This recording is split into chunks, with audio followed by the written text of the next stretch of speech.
the beginning of the year is always new year, new you. Right. This whole makeover you do on yourself. And actually, the most important makeover is a financial makeover. And I just thought of this. I mean, admittedly, it's not such a special idea, but it blew my mind because I started thinking about, oh my gosh, if I put as much time into thinking about my finances as I do worrying about some of these other ways that I make over myself as a woman, then like weight loss, weight loss and beauty regimens, eating, self-care. Right. Self-care, exactly. Then I would be in a much better place financially. So I'm looking forward to the 2021 financial makeover and not worrying about the other kind. Welcome to Women Take Stock. It's the new year, and so it's a perfect time to, take stock of everything and make some resolutions that we may or may not keep. So join us. We are four friends all at different places in our financial and personal lives looking to pull back the curtain on the seemingly mysterious, often testosterone-driven world of stock investing. And if four women without business degrees can figure out the market as a side hustle, so can you. Join us as we learn the basics, buy, sell, scratch our heads, hold our breath, commiserate, and celebrate, hopefully more of the latter. We aren't experts, so please note that this podcast is for general information purposes only. Yeah, anything resembling financial advice is purely coincidental. That said, we are hoping to make a little or a lot of money doing this. And if money is power, we want some of that too. Hey everybody, it's New Year's Day 2021. We are done with that no good, horrible, miserable, horrible, I don't even know, there are no words to describe how bad 2020 was. So here's a nice opportunity to start fresh. Happy New Year. Happy New Year. And so what are your big plans? Did anyone make any predictions? Not predictions, I'm sorry, resolutions. I did. They're not financially related. Well, actually, they kind of are financially related when you think about my resolution is to move into a bigger either house or apartment so I can have a second room as a guest room / office and to get a dog. And all of that requires me making more money. And so hopefully my investment strategy will be a little smarter. Oh my God, that's so cool. Although when you first started to say to get a second room, I thought you were like, so I could put my Bloomberg terminal up and like have my whole wall of, financial data monitors or something. Exactly. So I have room for my 4 monitors. No. Right. But the dog is much better. Well, I've got very specific ones and they are all financial. I've forgotten about all those lose weight, be a better person. Because after 51 years, I've realized that those never come true. Exactly. New year, new you. So mine are very concrete. They're about setting up a couple of accounts for my daughter that I've needed to do, but life has gotten in the way. And in addition to focusing a bit more on what we do here on Women Take Stock and my portfolio, I'm looking at all my retirement accounts, what I'm invested in there. Wait. All my retirement accounts. I like that. How many do you have? Oh, that's good. I've got a fair number. Fair number, yeah. JJ, that's a really good goal because I actually need to do the same thing. I don't know how much I have in the one that I do have. Isn't that sad and embarrassing? I guess I've just admitted it to everybody, but I'm going to piggyback on that goal of yours. Yeah. This year's going to be different. This year's going to be completely different. You're going to be a different person. And actually, the most important makeover is a financial makeover. And I just thought of this. I mean, admittedly, it's not such a special idea, but it blew my mind because I started thinking about, oh my gosh, if I put as much time into thinking about my finances every week or even every day as I do worrying about some of these other ways that I make over myself as a woman, then like weight loss, and beauty regimens, eating, self-care, right? Self-care, exactly. Then I would be in a much better place financially. So I'm looking forward to the 2021 financial makeover and not worrying about the other kind. I love that. And, or at least, you can still for me, it's like, I still want to lose 10 pounds, but that is going to be like relegated because the financial makeover part to me is so critical because everything flows from that. Exactly. Right. That's so true. It covers everything. You know, I looked at I got my little Robinhood report for end of the year, which I was hoping would be a little more robust than it ended up being. But it did tell me that every single day this year, since I opened my Robinhood account, I checked into Robinhood. And that really kind of inspired me because I thought, wow, all the other things in my entire life that I've thought about, obsessed about every single day for months and months have not paid off.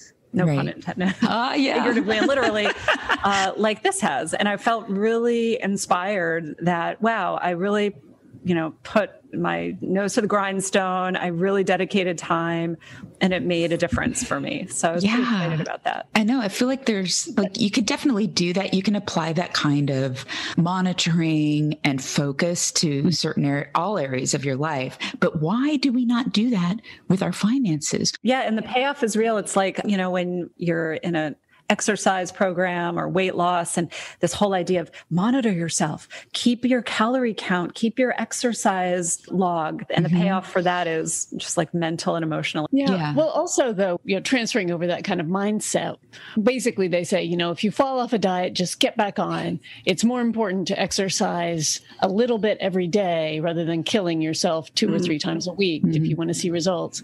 And that's definitely something I feel like by looking at my financial picture over and over every day, I'm accumulating a kind of experience and knowledge as a way to look at it. So it's not that old fashioned, I've got to go look at my finances, and it will be dull and complex and a little confusing, and it will kind of make me depressed and feel a bit bad that I haven't been doing more. So I'll do it and then I'll forget about it until I have to do it again. Yeah. But it's also, there's a remove, like if you're counting calories and keeping tabs on that, you're like, oh man, I just ate an entire pint of Ben & Jerry's, and you see that and you feel terrible.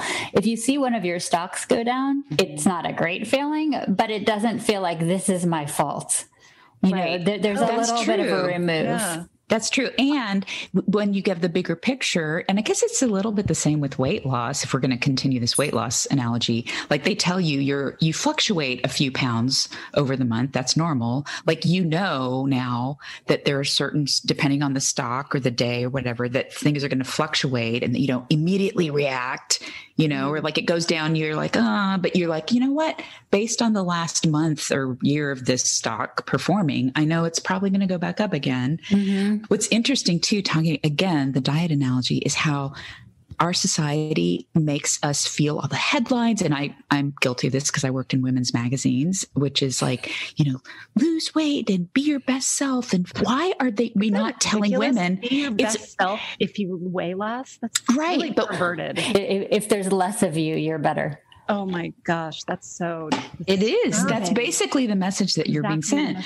But why is society not telling women to get a hold of their finances? Can you imagine if the headlines were all sort of like, learn what a stop limit is, or the best stop buy. Limits. No, but can you imagine seeing a Cosmo or something like that where the entire front of it was just sort of exactly like that? The best stocks to fantasize about. That's really funny. An orgasm from NVIDIA, like you can. Tell your partner which stocks you like the best. That's funny. There are women who are in investment and financial sectors, but for the average woman, I don't mean average like you're average. But like for the everyday and 135 pounds. But like for the everyday woman like us, the fact that it's not natural to just do this in the same way that it's natural to do other things is unfortunate. And we're changing that with our podcast. Yeah. And we're trying to, like, I feel like I'm changing my story about myself. I'm changing my narrative about myself. And part of that, it's a little bit uncomfortable. It's growing pains. But you feel very vulnerable, right? Like I have to say, to me, it feels not so much the investing part of it, but the podcasting part of it. It's a little bit like when I've published books, that you're putting this piece of yourself out into the world and you're just sort of opening yourself up for any number of people to say any number of awful things about it. Yeah, and then also really wonderful things about it. But of course, being humans, we hear the awful things. So as we open up to our families and friends about not just the podcast, but about, the investing, the crypto, all of it, to know that there's going to be some really negative feedback, but there's also going to be, and there has been some really positive feedback. And let's try to help each other hear that and not hear the naysayers as much. Yeah. Well, and some of that is really based on fear, right? Ooh, you could really lose a lot of money. Ooh, are you being careful? So that's understandable. It's well-intended for sure. It's well-intended. Yeah. I will say that my mother, she's listened to the podcast. So thank you, Mom. And she did say, she thinks it's completely marvelous. Oh, that's adorable. Ladies, I'll take that on board. Can she put the review on the Apple podcast? I will urge her to. It's the mother of one of the hosts. I think this is marvelous. Marvelous. That's really nice. That's very I want to go back to what you said, though. I think you're absolutely right. The whole idea of it being outside of our comfort zone to be women involved in finance and understanding the financial arena and investing and kind of taking ownership of that. And it's not like, I have this little portfolio thing that I play around with. It's a significant piece of our lives, and it's impactful, and it can really make a difference for us and our children. And I think that's really important to take ownership. Right. And I think it has these downstream effects of, it's not just about what we're doing on this show with our little investment portfolios. Our little investment portfolio. I'm going to say my little investment portfolio, but it's about how that now widens my scope of how I feel about money and finances in general. And like JJ, you were saying, you're going to now take a look, and one of your resolutions is to get a hold of all your retirement investment accounts. I've started thinking of, I'm checking my bank account more often. I'm kind of it just has this sort of bigger effect on everything, which is how we should be living anyways. And can I just jump in there? And I think an important part of that is that feeling of positivity about it, rather than a lot of the way we talk about money, or going back to women's magazines, it's like, are you spending too much? Are you blowing too much of your money on frivolous things? That every time you look at your bank account, it's like a bad feeling. Yeah. It's all about punishment. Yeah, you're right. You don't deserve that Starbucks Frappuccino. You need to cut those out. What do you think you're doing, spending that kind of money on yourself? Right, but you're right. It is the emotions we associate with our monitoring our finances. You're right. There, every once in a while, when a big check gets deposited or whatever, there's like that momentary, like, "Woo, I'm rich," and then, but that, well, not really, because by the end of the month, that's going to be down. But whereas now, you can have more empowerment surrounding that. Like, okay, I see that's what my balance is now, but I know that I'm doing these other things to maintain that and even grow it. And I have to say, I think that whether, for us, it's because the podcast is sort of a side effect of our investment support network, I guess. But whether it's the podcast or just the fact that we're forcing ourselves to check in with each other constantly about it, it's making it more part of my identity than I think it would otherwise. If it was just me with my little Robinhood account kind of playing, I think I would have lost interest pretty quickly. Yeah. I mean, I'm someone who I need to interact with people about things. And so having people to hear what you guys are doing, get inspired by it, bounce ideas off of it. Like, I don't think I would be able to be this deep into it on my own. So thank you. I agree. Yeah. It's funny because my aunt was like, well, what else is in your portfolio? And how did you decide to buy those? I was like, well, my friends were buying it, so I bought it too. You're like, peer pressure? Exactly, peer pressure. Not peer pressure, all but the like, cool kids I trust you guys in a way. And I know that kind of you have my best interest at heart. And if something goes down, I'm not going to blame you either. Can I just comment on, Jen, what you were just saying about doing it as a group and finding that really buoys it? And it did feel, even with this podcast, how you sent around a note saying, does everybody feel like meeting? It's like, yes, I've been thinking about what's happening and what 2021 is going to mean. And as I evaluate everything, whenever we get an email from you, Jen, saying, oh, let's schedule, when do y'all want to talk? It's a bit like your friend going, hey, want to come to the clubhouse? Yeah. We'll get on our bikes. See, for me, it's more like if I put it out there, then that means I need to do a little bit of homework too. Like I don't want to arrive stupid or I want to have something to offer. And it's like anything. It's like, as a journalist, having a deadline is the only thing that really keeps me going. And so knowing, we're going to talk in 2 days, I need to somehow educate myself about something. So here's the thing, just let's have a little fun. 1 year from now, New Year's Day, 2022, where do we want to be with this specifically? I mean, obviously we all want to be fabulously wealthy and have a hugely successful podcast, whatever. But really, where do you want to be in a year? And if you can't answer that, then I can't either, actually. Let's think about that. Last year, I know what I thought. And when it was 2020, I had all these hopes and thought, just all of these things that I don't know. I love your question, but I think it's hard to answer something like that. I'm going to try and answer it and just say that I would like to develop my investment strategy. I want to at least have a clear idea of which stocks are going to be long-term holds, which stocks I'm hoping I can make some short-term gains on, and then how much of my money I'm actually investing in just kind of more index fund.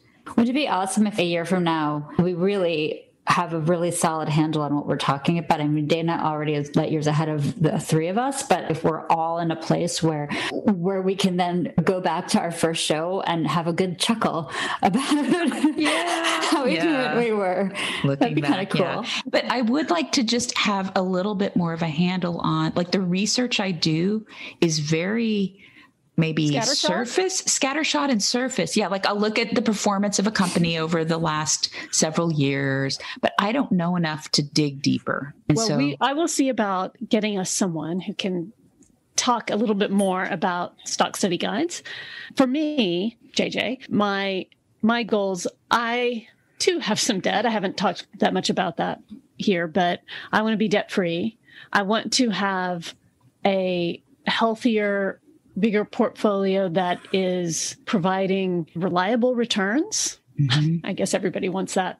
But what? Jen? I know. It's crazy. I want my stocks to go down. Yeah, for it to be kind of just bigger and more robust.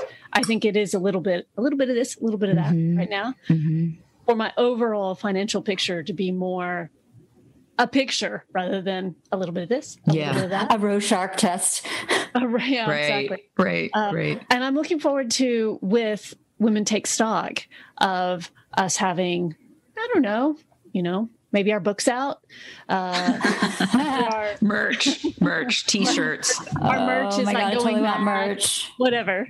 Our podcast has been optioned for a TV show. Yeah. Right. It's the new version of Sex and the City. Right. Flash and Practical Jokers. Exactly. What genre would they put us in? Comedy. They're hilarious. Or tragedy. I don't know. Or tragedy. Right. Reality TV comedy. Yeah. Reality TV. All right, guys. I do have to go. Wait, no. What's your goal? Oh, yeah, you can't ask the question. I think I would like us to be in a place where a year from now we can have a really good chuckle at where we were a year before and say that's great. We're in a place where we feel confident about what we're talking about, that we understand, we feel confident in our portfolios, obviously that we've all made some money. That would be really nice. I think it would be really nice if we've inspired some other people to do the same. That would feel really good. And, I hope not to feel quite as tired this day next year, because I'm really tired right now. I know, me too. I need another cup of coffee. It's sort of inevitable for New Year's Day. I don't know. It's so sad, though, because I had 2 glasses of wine, and this is where I'm at. I know, we're getting old. My goal is to increase my tolerance in 2021 so that I can have 4 glasses of wine to feel this way and not 2. Great. That's a great goal. I think you can do it. Go for it. Go Tula. Will y'all keep me accountable? Yeah. How about every time a stock goes up, you drink? Yeah, the drinking game. Robin Hood, round Robin Hood. Oh my God. Round Robin Hood. Yeah. All right, guys. Let's not do that. Happy New Year. Happy New Year. Bye. Bye. Love everybody. Bye. Follow us on Twitter, Instagram, and our website at Women Take Stock. The website is womentake stock.com.